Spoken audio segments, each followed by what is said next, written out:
You're crazy, man. You're crazy. Amigo in the morning.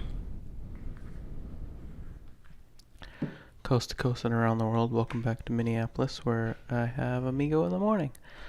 Welcome back to Amigo in the morning is what I'm trying to say. I don't know. I don't really speak English. The only show whose namesake is a dog, but doesn't actually star the dog, which may or may not actually be true. Welcome back to season 2, episode 2. This microphone might be too close to my mouth. I don't know. We'll see. I don't have a summer job, but maybe this could be my summer job, if I get enough subscribers. If you guys subscribe, maybe I can get monetized, and then I can earn some money off of this. You also gotta watch it too. You can't just subscribe and not have any. You have to have like a certain amount of hours watched in the past years too. So let's do that, okay? That'd be great. I realize I don't really do news as much as I do headlines. Last episode I said that the news is more just an opinion or a thought about it, which is, it really is the just a headline, because I don't really go into the topic. Today we're not really going to have any headlines. We're going to have one, but it's a sports headline, so it doesn't really count because we pretty much do sports on its own thing. And this, a little too zoomed in this episode, but that's okay. So Timberwolves drafted Jarrett Culver on Thursday night. He's a 20-year-old 6'5" shooting guard out of Texas Tech, sophomore. Averaged 18.5 points per game last year and 14.9 in his 2-year college career total. I don't love the draft pick. A lot of people thought we were going to take a point guard. I wanted like a forward or power forward. I think we've got to trade Wiggins and Teague, because they're not paid a good amount for what they do. They're overpaid is what I'm trying to say. And we needed some power forward, and then we traded our power forward. I don't like the move up to 6 from 11. Swapped first round picks and then gave him Sharch, who we got for Butler, and was looking like a steal because Philly was only going to get Butler for 3/4 of a season, and we got Sharch for a while and Covington. And then Covington's hurt, and then Sharch does all right, and now he's gone. And Taj Gibson's a free agent, so I don't know how much he'll cost to get back. And I think we gotta keep Tyus, keep Derrick Rose, keep Taj Gibson, and then we have Okogie too. That's why I didn't want us to draft a guard, because I like Okogie in that spot. And then another thing is, somebody's got to help me with the Thalmor Embassy. It is impossible.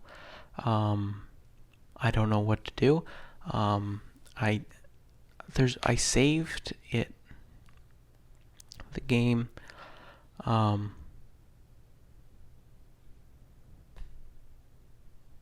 when I got to the spot. So when I die, I just quickly respawn there.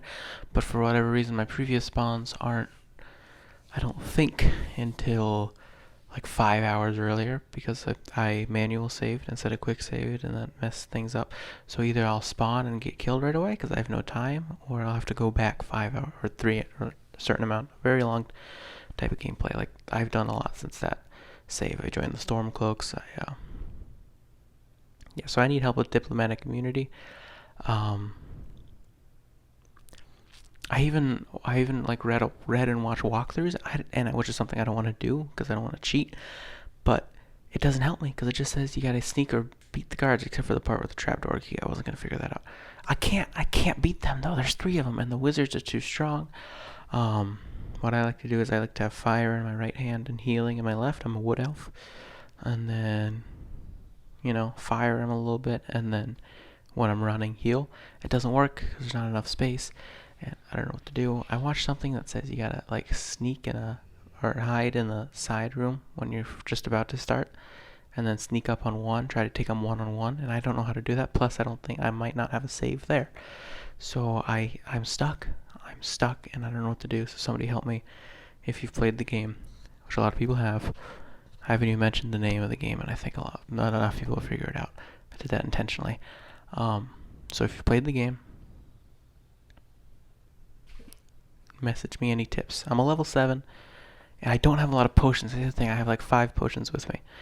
And I brought all my potions too. I just didn't get that many potions. I think I worried too much about saving gold up instead of getting supplies early on. Weather: Minneapolis has a high of 74 and cloudy. New York City, high of 79 and sunny. Miami, high of 91, mostly sunny. Houston, 93 and cloudy. And then Los Angeles, 74 degrees high, cloudy, and then sunny in the afternoon. Twins beat the Royals 8-7 last night. It was a crazy game. I stayed up for a long time on Friday, so I didn't watch the entirety of the game last night. I watched the rest of it this morning. And so I was watching it, and I was like half asleep because I'd been up for like 25 hours. So I was walking it, and I was like half asleep. It was 3-3, and the Royals had 2 men on in the bottom of the 6th inning. Yeah. And was it the 5th or 6th? I think it was the 6th. So I had 2 men on, and then I closed my eyes, and I woke out of it up again. Grandpa walks in, I'm looking, all of a sudden it's 6-3. I was like, whoa, what happened? Yeah, I think it was the bottom of the 5th. Not entirely, 6th or 5th. Because I think it was the 5th. I do not know. I don't know. You can look it up. It's obvious. So it was a very wild game, and then I watched the rest, and then so I woke up today, and I watched the rest of it, and we won. Nice comeback effort. But the unearned runs are they're stacking up, and Perez has been shaky, and he didn't do that bad until that home run. He had given up 3 runs, but 2 of them were unearned because of an error on Polanco. And we got to clean up the errors. I don't know what's going on in the past week and a half, but the errors have been absolutely terrible in the last 2 weeks. When did we play Seattle? It was like a week and a half ago. Yeah, that's when it started, really. Crone and Snow hit a homers. I don't know what to do with Snow. So there are people like me who don't like him. They hate on him because he strikes out a lot. And there are people like him who are like, yeah, but his OPS and his slugging and his average hit velocity, whatever it's called, launch it, velocity off the bat. What's the stat I'm thinking? What's the name for it? I don't know. Hit speed and his stats are actually really pretty good, and people got to ignore the strikeouts. And then he strikes out a bunch. He keeps striking out. People are starting to say, okay, maybe there's a little bit of a concern. And then he does it some more, and people are like, okay, this is getting kind of bad. And then he hits a homer, and it resets. So that's where we're at. We're back at the reset.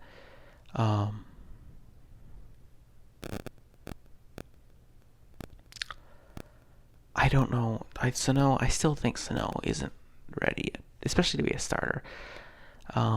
I guess you have to give him at bat so he gets better, but I don't know. Astudillo had an error. He dropped a pop up in the 9th inning, which made it look kind of bad. Jorge Soler and Chester Cuthbert homered for the Royals. Soler's was a launch off Harper, and our bullpen is still not that great. Whoa. Is there a ghost? Our bullpen still isn't that great.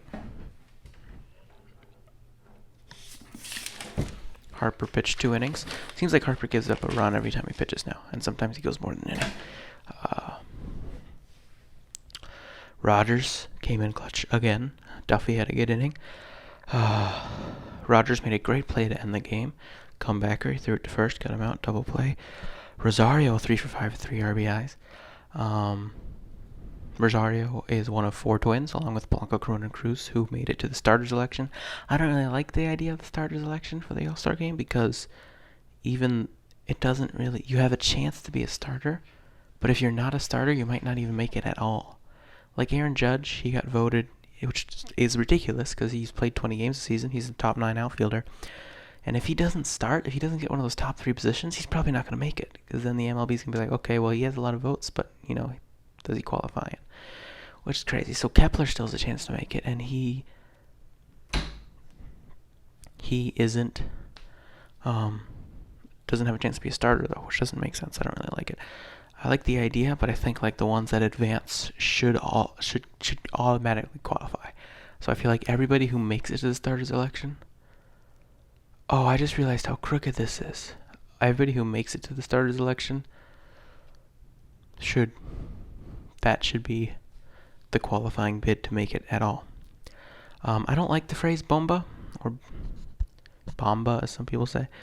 But after Sano's homer, if you watch it, you can hear a Twins fan behind the plate or someone just screaming, "Bomba, bomba!" That was cool. Other MLB action: Mets beat the Cubs 5-4. Yankees beat the Astros. Astros have lost 6 straight, 4-1. Nationals beat the Braves 4-3. Dallas Keuchel, 8 hits, 4 earned runs in 5 innings pitched. His first start of the year. 3 strikeouts, no walks. So, haha, I guess we didn't need him after all because he's bad. Is this crooked? I can't tell.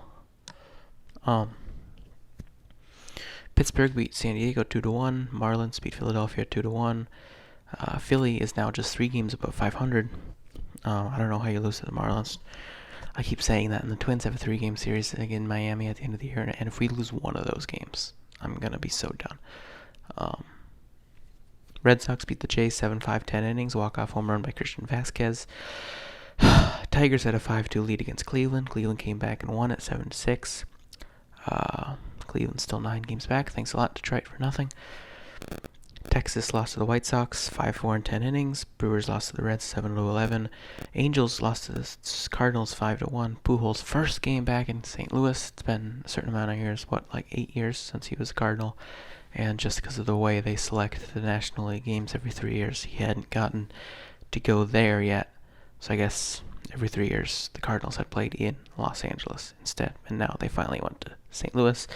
So he must have gotten an ovation. I didn't watch it. I just assume. Giants beat the D-backs 11-5. What is happening? Rays beat the A's 5-3. O's beat the Mariners. Lost to the Mariners. Orioles lost to the Mariners 10-9. Dodgers beat the Dodgers beat the Rockies 4-2. Walker Buehler 16 strikeouts, complete game, and then a walk-off home run by Matt Beatty. Dodgers, man. Dodgers. They're not in the NL, which is good for the Twins, but I want the Twins to have the best record in the MLB, which they don't deserve it right now. They had lost 4-5 coming into yesterday, but the Astros don't deserve it either, and so right now the Dodgers are kind of running away with that title, even though the Twins had it. Plus, since 2016, since 2017? Since 2017, the best record in the MLB gets home field advantage in the World Series too. So it does make a difference. If the Twins, I meant to write this down, I didn't. Playoff picture. Right now, the Twins are the 1 seed. The Yankees are the 2 seed. That's crazy. They overtook the Astros. So the Twins are the 1 seed. Yankees are 2 seed. Astros the 3 seed. Tampa Bay is 4 and 5. Boston is 5. For the wildcard teams, Cleveland is just a game back, and Texas is a game and a half back. Oakland, LA, and the White Sox are also there. But then between White Sox and Mariners is a big gap. So you can kind of count the bottom 5 teams in the AL out. In the National League, Dodgers are the 1st seed, Braves are the 2nd seed, and 12 games above 500. And the Cubs are the 3 seed, who I predicted to miss the playoffs, as well as the Dodgers. So I kind of feel great about that. Rockies, who I predicted to win their division, they got the home wildcard spot. God, I haven't checked the standings in a while. And then the Brewers are in the 5th spot. Philadelphia and St. Louis are both just half a game out. San Diego, Arizona, Washington came out of nowhere all of a sudden, and Cincinnati are all kind of making bids for that. And the Mets, Pirates, and Giants are not that far out either. And the Marlins are only 11 games back, which is kind of surprising. Today, the Twins and the Royals play at 1:15 p.m. Fox Sports North. Brios is 8-3 with a 2.86 ERA, and they're facing Danny Duffy, who's 3-3 with a 4.64 ERA. I think Jose Brios is kind of overrated. I have a very mixed feeling about Jose Brios. He's a very good pitcher. He's a good pitcher, and he has potential. He will be a very good pitcher, but right now he's not consistent, and he's not great. He has a lot of name value, and he was our only All-Star last year, even though it should have been Rosario. Rosario or Kepler should be an All-Star this year. If not, they both should be, but only one will be, and it probably should be Kepler, but I think it'll be Rosario. But Brios is more name value. He was a prospect. Name value. He's a prospect. He was a prospect for a while. So, he's kind of gotten a little more credit than he actually's gotten. His rookie year was terrible. I remember one game against Cleveland. We were going to the park, and when you're driving or when you're about to leave, we found out we were like, oh, the Twins scored 3 runs in the first inning. That's great. And then we played catch at the park, and we got in the car. I was like, okay, Brios probably gave up 3 runs, and he did. And it was 3-3 after 1. I think that was the same game Kepler hit 3 homers in 2016. Brios has had some shit. He always has a bad first. It seems like Twins pitchers have terrible first innings. If you look at my Twitter, I've had some very, very negative tweets about Brios' starts, and then the rest of the game, he's great. His start against the White Sox gave up 4 runs, and I was like, oh god, here's Jose Barrios overrated. And then turns out only one of those runs was earned. So yeah, I don't know why I'm so negative towards Brios. He's my favorite pitcher, and I kind of modeled my windup after him, actually, except I stepped backwards. Today's story is a quick one because I was going to talk so much about the game, and I already have. It's very long into this video so far. It's going to be the longest episode. It's Monkey Driving a Truck, and I was trying to get like a clickbaity title, but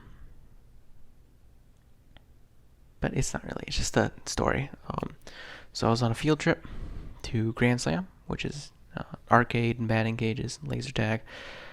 And I was with my friend. We were sitting on the bus. We were in the back seat, or near the back seat. And we were driving. It was a hot summer day out. And there were semi-trucks driving by. We were on the freeway, and we were doing the thing where you get them to honk. And we were doing it, and nobody was doing it. And then I think there was a point we weren't even, I wasn't really looking at it at that point. I would just glance and be like, okay. And I did it, and I looked, and in the passenger seat, there was a stuffed monkey, like a sock monkey or something. And for whatever reason, that was the funniest thing I had ever seen in my 11 years on Earth at that point. And it still might be, actually. It's not a great story. I mean, it's very short. It's relevant today because I mention it sometimes. It's not really anything. I just kind of say, there's times I'll be like, oh, remember the monkey? And then it's just, that's never going to happen again, though. And it's just something I wish I could have like filmed or something. I don't know why I decided to share that story, but I did. And then there's also a time we were at an art museum, and the same friend, he might have had a broken ankle at the time, I'm not sure, but he sat in a wheelchair that wasn't his. There was just a wheelchair there just in case of emergencies, and he just sat down in it for a second, and 2 people walked by, and they're like, oh, what happened? He's like, yeah, I broke my leg. And they're like, oh. And then I made up like a whole story at the end of the day. I came up with this whole story. Came up with this whole story that I made up about like if he like actually rode the wheelchair, and then there's a truck, and there's a bunch of stuff. So yeah, that's just a couple random stories. Today's Q&A question is, what is your favorite season? It's a tough one. Might be winter. Because I like the snow. Like the holidays. But it might be fall, because my birthday is in December, but it's actually in the fall. Which is crazy to think about. Because my birthday is 10 days before the winter solstice. And it also, and the thing with winter though is you can't play baseball. I get to watch football, and so best case scenario for a season for me would be winter with indoor baseball fields, or have it snow except for baseball fields. So you can play baseball whenever you want. I guess it would still be cold, but yeah, I like the cold. I like the snow. Every day at the end of the episode, we either do a motivational quote, a piece of advice, or a fun fact. Today we got fun fact, and today's fun fact is the unicorn is the national animal of Scotland. Bet you didn't know that. You might have known that. So that does it for Amigo in the morning. This has to be by far our longest episode. It says I've been recording for 20 minutes now. Subscribe to the main channel, and so on. Add me on follow me on Instagram at and so on. At Amigo in the morning. Follow me on Twitter at AwesomeCheeseandSell. At Amigo in the AM. Add me on Snapchat AwesomeCheeseandSell. Amigo's getting up. You might be able to hear him. Oh, you definitely heard that. I feel like you definitely could have heard that. He just groaned, and he did that at the end of the episode last time, and you can hear it. I zoomed in maybe a little too much. I meant to just zoom in a little and tilt the camera, but I couldn't figure out the tripod, so it's zoomed in. It also might be crooked. It's awful. And Amigo just ran into the camera. Hey, buddy, come here. Tired? Yeah. Thanks for watching. Amigo is healthy, by the way. He went to the vet.